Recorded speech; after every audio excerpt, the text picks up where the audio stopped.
हाय नमस्कार। आजची आपली रेसिपी आहे बारीक केलेल्या चना डाळीची चटणी, जी म्हणजे तुम्ही लग्न समारंभात खाता, छोट्या मोठ्या कार्यक्रमांमध्ये खाता, ती चटणी आहे ही। तर मी हे एवढी डाळ घेतली आहे भिजवून 2 तास। हे डाळ 2 तास भिजवून घेतलेली आहे चण्याची। आणि त्यासाठी लागणारे साहित्य आता हा एवढा सांबार घेतलेला आहे मी। याच्यात खूप काही साहित्य नाही लागत। आणि 3 मिरच्या घेतलेल्या आहे काप करून, 3-4 लसूण कळ्या आहे, थोडं चुटकीभर जिरं आहे, 1 चमच हळदी पावडर आहे, स्वादानुसार मीठ आहे। हे सगळं यामध्ये जिन्नस टाकून द्यायचे आपण। आणि एवढी साखर आहे।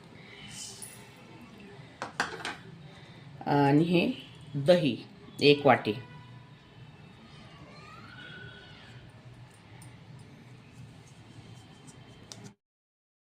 दही 1 वाटी टाकलेलं आहे।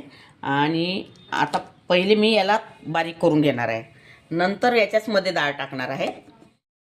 आता हे सगळं बारीक केलेलं आहे मी, दही वगैरे। आता ही डाळ यामध्ये टाकून घ्यायची।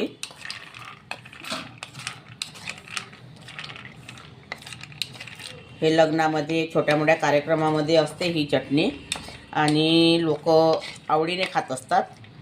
तर ही चटणी एक वेळा करून बघा जेवणाचा स्वाद वाढण्यासाठी, आणि खाऊन बघा, छान लागते ही चटणी जेवणासोबत। तर पुन्हा एक वेळा पिसून घेणार आहे मी। आता हे सगळं आपलं पिसून घेतलेलं आहे। आता मी एका कटोरीमध्ये काढून घेणार आहे याला।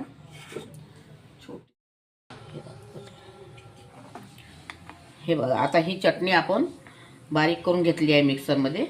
आता मी इथे तडका भांड मांडलेला आहे गॅसवरती, तेल टाकलेलं आहे। आता त्याला राईचा तडका द्यायचा आहे।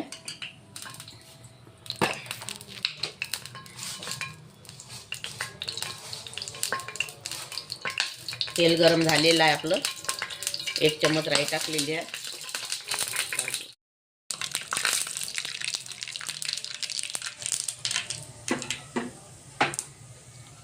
आता ही आपली राई तडतडलेली आहे, छान फुटली आहे। आता हा तडका यामध्ये टाकायचा आहे।